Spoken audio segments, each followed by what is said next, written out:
la porte de l'âme. Pourquoi la porte de l'âme?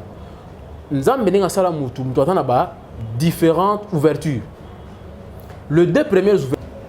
La nécromancie, c'est l'art de communiquer avec le mort. Or, Bible est interdit, qu'on ne trouve chez toi aucune personne qui invoque le mort. Généalogie, parce que dans la magie, ancêtre on va en mesure en contact na yo. Ne ba ça là on ba zu maintenant, ba prêtre ba ba doshi hein. Ba prêtre ba doshi, ba prêtre ba kuya, ba ko invoquer ba esprit ba mort no wana. IHP Media, la chaîne qui vous édifie.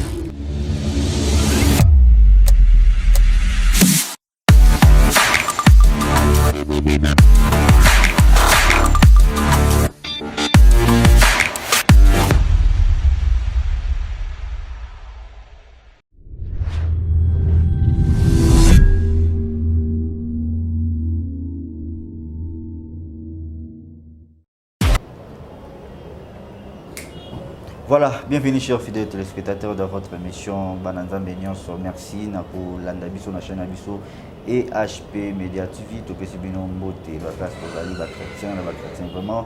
Cette émission est là pour tous à édifier, consoler, puis pourquoi pas tous à la bénir, car la Bible déclare que là où deux ou trois sont réunis en son nom, il est là au milieu d'eux. Le Seigneur Jésus-Christ, voilà, toujours continuer toujours dans le témoignage d'Abiso, tout est que le frère Blaise Aouna, Ndengoti pour parler la deuxième partie à Fumula qui va et belé vraiment et bah qui n'a pas édifié Biso, tout toi qui peut connaissance, mais pour la zolo dans votre foi, il faut ajouter toujours la connaissance. Et puis deuxième partie, tout le bagage n'a pas clôturé, les lots toujours banda. Troisième partie, alors restez vraiment branchés, scotchés, tout peut ça, tant toute la conscience, tout champ ma place, tout est bas pour formuler ni nous dans bâtir na kata pour dévoiler toujours le secret eux là qui a diable donc merci beaucoup, bon témoin ça l'ensemble. Bon témoin. Voilà. Si on va en ville, frère, il va pour les formuler. Nous disons que nous avons en ville. Non. Toujours initiation. Tout ça, 21 personnes. 19 bakota mabele. Quand je dis 19, ce sont des véritables amis. Hein. Il y a Souka en 2000. Allez, en 2018, on a Yolo. On appelle ça l'élément pour battre qui nous vérifier. Bon, on a autant comme on a un pilote. Au moins, le moment bien la qui est fourmi. Hein? Bon, bar moi, t'as un ningi ça fort. Bateau qui est dans la bobi, garçon moi, tu es ingénieur. Moi, c'est un ingénieur de formation. Mboule, bétim, avant la maille de ma collègue, c'est ma courant. À Koufi. Moi, il est colocaté. Il est colocaté. Et c'est comme ça, il est mort. Ça dit, tout le monde a deux. Bon, moi, on a bon mouté maté, hein, azana nous, mais la vie qui a bon la mouté ma capitale. Oui, ça dit, ma pratique, on a une chose, et ça l'importance de l'autre dans le christianisme. Aujourd'hui, nous devons avoir Christ, devenir un avec Christ. Ce n'est plus moi qui vis, c'est Christ qui vit en moi. Amen. Il y a des prophètes, des pasteurs, l'accès à Jésus-Christ. Hein? Au moment où grec, nous voulons voir Jésus. Prophète, pasteur, nous venons dans ton église pour écouter la parole. Montre-nous le Seigneur et cela nous suffit. Hein? Christ. Abine Seigneur, montre-nous le Père et cela nous suffit. Christ a dit, il y a si longtemps tu as été avec moi, tu ne m'as jamais vu. Comment dis-tu encore, montre-nous le Père. Yo, prophète, pasteur, la qui sabatou, Christ, c'est tout. Donc, yo, dans l'église, ma pratique, on a bougie, maille, mungwa, apa, un an qui doute. Voilà, merci beaucoup, merci. Vraiment, nous touchons déjà vers la fin de cette émission, fidèles téléspectateurs. Vraiment, est-ce qu'il y a une question mon co bandegomi balé misa tout ba meka pe ko benga ngai susu balobi na ngai o meka pe ko éclaircir parce que la fois passée on verra qu'il y a mon bamozaki sur la nécromancie o meka pe ko revoir l'explication là sur la nécromancie parce que na kati ya Bible on dirait pe et moi ba pratique a bongo meka ki ko salama. Voilà. Bon, la nécromancie c'est quoi? La nécromancie c'est l'art de communiquer avec les morts. Hein? Au moni, tu n'invoqueras pas les morts. Et puis dans ta Bible, au monde est pas invoquer la mort. À l'époque, il y a roi Saül. Saül a permis à qui prophète Samuel a oindre comme roi d'Israël. Parce que dans la volonté parfaite de Dieu, peuple et ensemble autant de roi. Pour ban Israël ba outi na Égypte, ba na terre promise, nzamba tira ki bango roi. dans matière bon juge. C'est comme ça que ba fonctionne peut déduire. Mais batali ba pays voit ça dit ba moko ba roi mais premier na ba il a fait des rois. Ba binoté nous voulons un roi comme ba pays wana. Nzamba bisi bango boy. So il poni mutu moko ndeko na bino atala mokonzi bino. Aba na manipuler bino. Aba na tamo na cortège nous butu kumba melaye. Ba na ba na konza bino habiter nous voulons un roi. Nzamba bon. Samuel lokola ba boy ngana diriger bango ba lingi roi. Pesa bango roi. Lesko nzamba ordonner ki Samuel akende ko ordonner Saül. Saül a komi ko konza mboka. Alors arrivé à un certain moment, Saül a ngaki de bitumba. Nzamba bisi so ok na mboka wana ko tike le côté les rois na bibole na nyonso il faut oboma bango. Le pays était voué à l'interdit.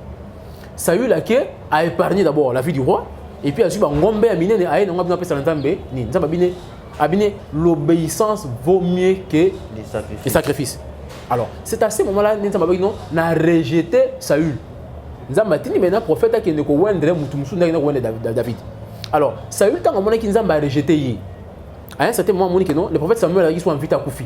Alors nana pour ça n'a invoqué Samuel. Qu'est-ce qu'il a fait? À quelle ville moi benga Andor. Et dès qu'on attend roi d'abord à Kepa d'abord il mon roi après ça qui ordre abi mutu mon côté a invoqué le mort. Ça aussi c'est conformément à la loi Moïse après ça qui bon époque. Si ko yemoko à l'encontre à sa propre loi, c'est-à-dire il a violé sa propre loi. Alors il maintenant kinde koluka un médium pour invoquer l'esprit à Samuel. Alors tant qu'il y a Andor, moi qui ne bonne pas bien royal la quitter parce que moi tant on dit matin, il y a ces deux Giza qui pas moi cette femme là a invoqué l'esprit de Samuel. C'est-à-dire pratique où on a invoqué ba mort. C'est ça qu'on appelle la nécromancie.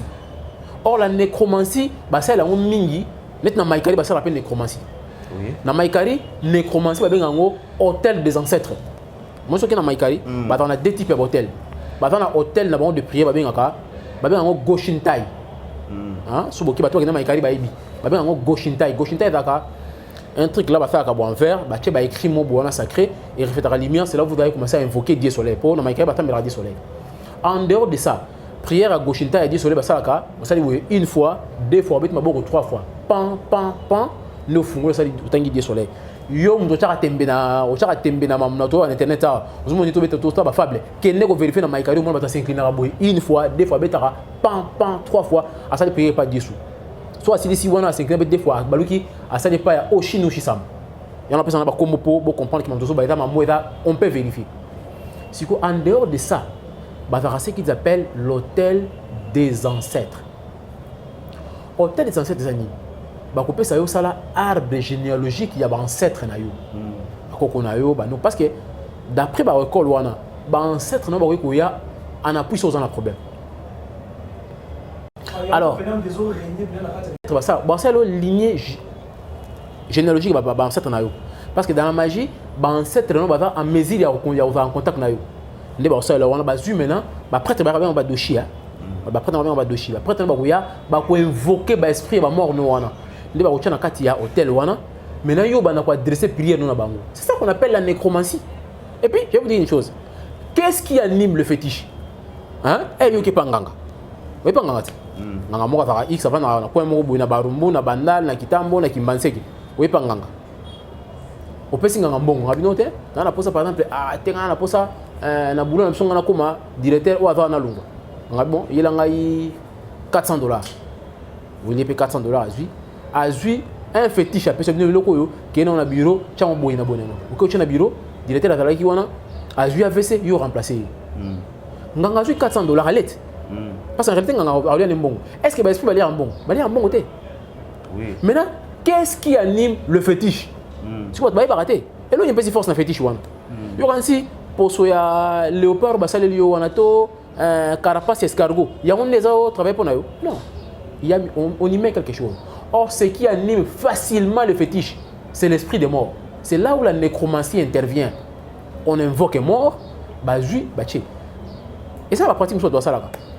Moi, je m'appelle autant en internat.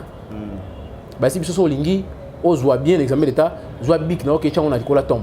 Oui, effectivement. Si on a big na ok, on a tombe, il y a ancêtre na yo. Fait que notre papa na oché yango, yé nango, et reporter au bonheur. Mais c'est la nécromancie aussi.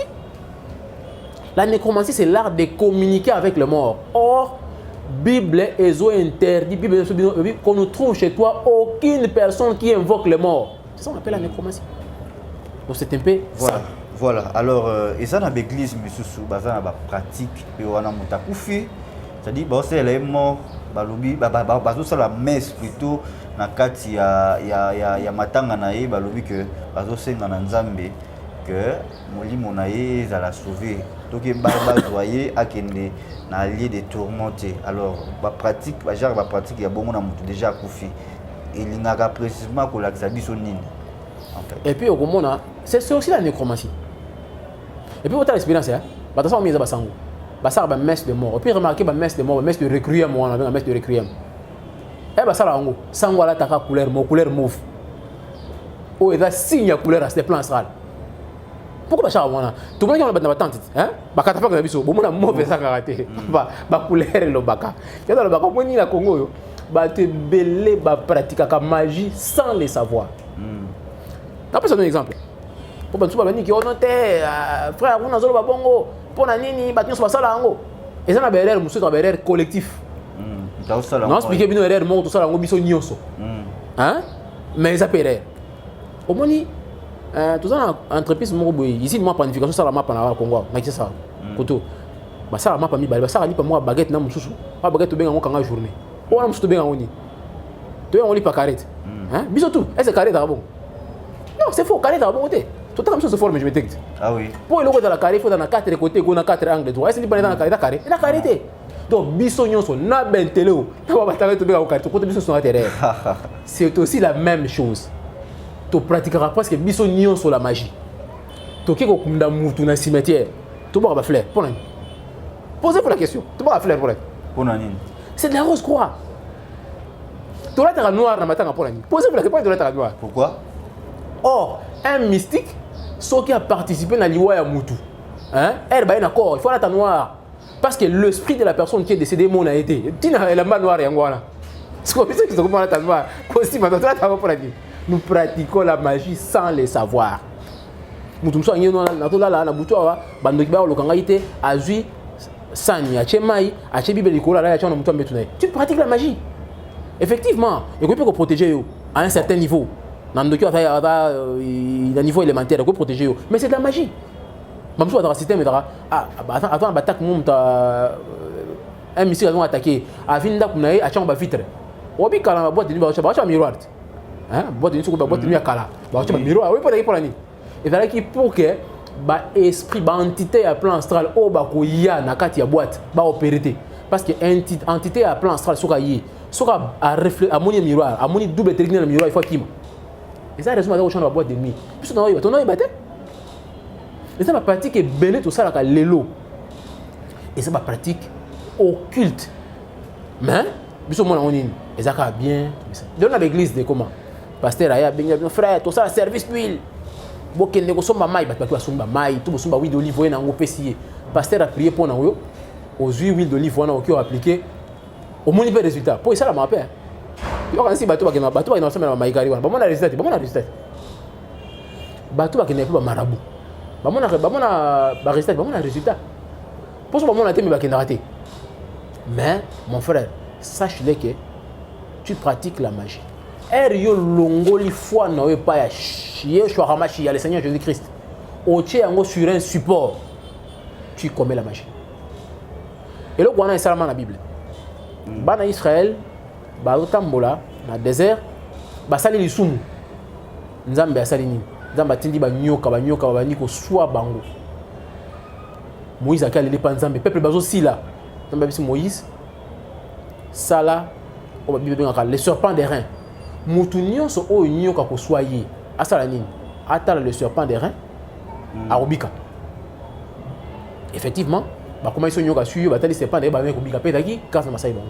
Mais à un certain niveau, à l'époque, il y a roi Ézéchias, Bana Israël, le serpent derrière Moïse, ça qui wana. Comme ça, il y a un zambé, comme ça, il y a offrir des parfums ensemble.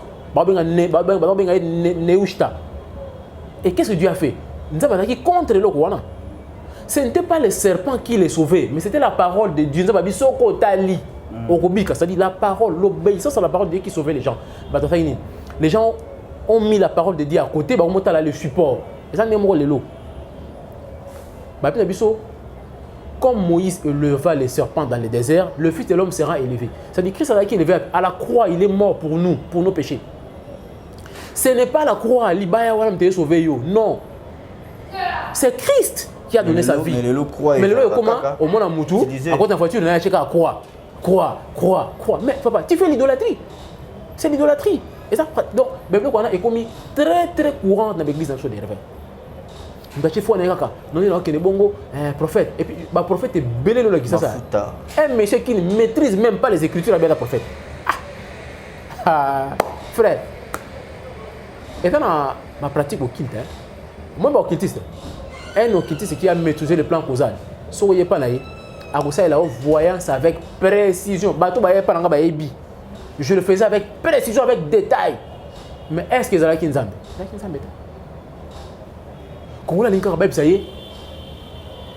Bible c'est quoi? Maramozo tout ça y est. Bon, ce pendant pour y parler le bible noté. Yo ndé on va wana mtazo lokayo eza noko na yo. Et on saloni. Et on saloni le côté. Au contraire et on saloni. Et qu'on accable yo.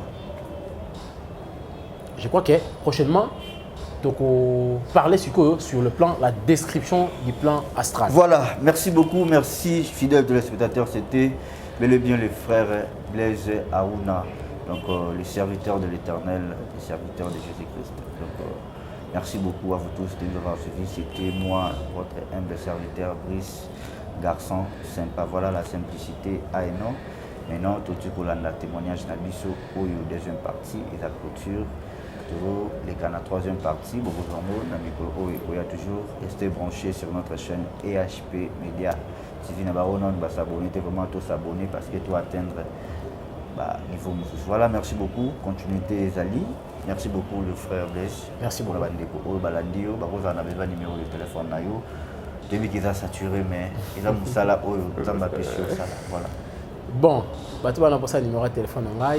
Ils ont plus 243 85 88 59 856 Aruna, ou alors on a compte Facebook Aruna Kims.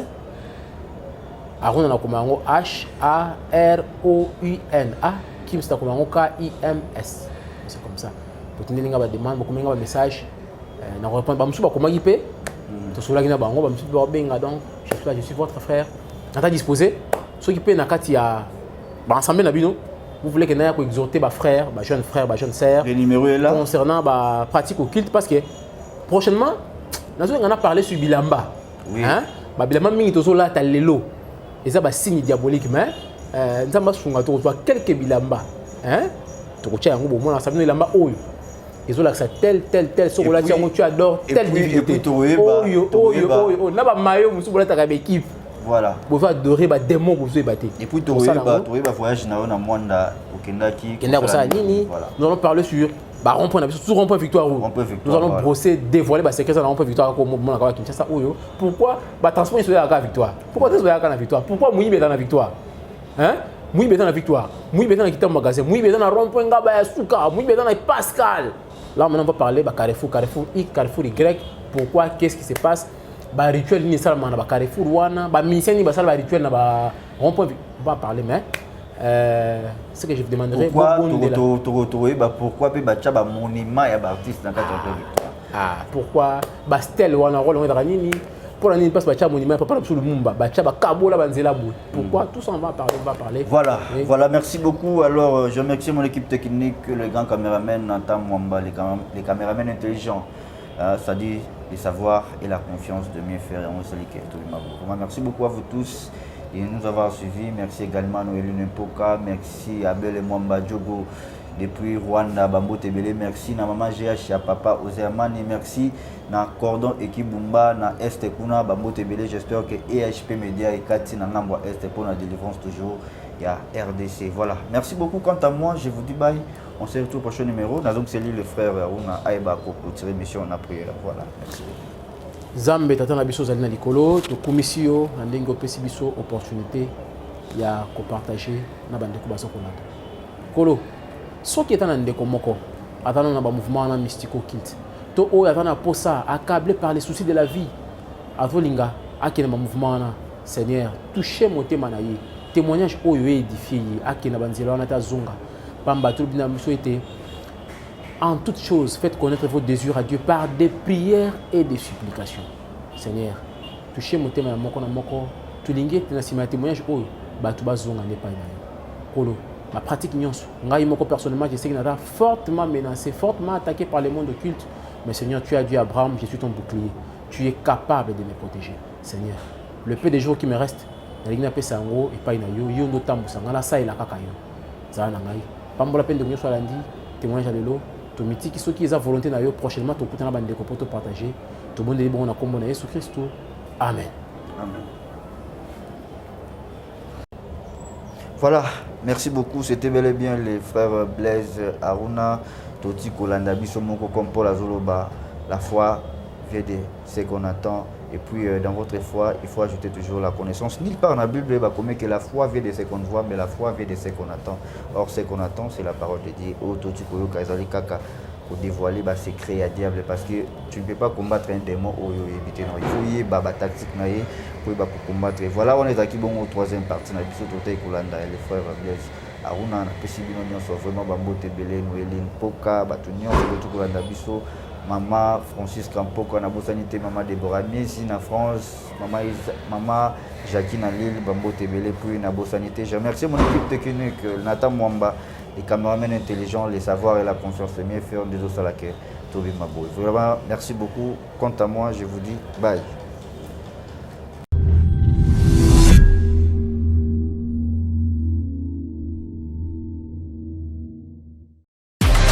IHP Media, la chaîne qui vous édifie.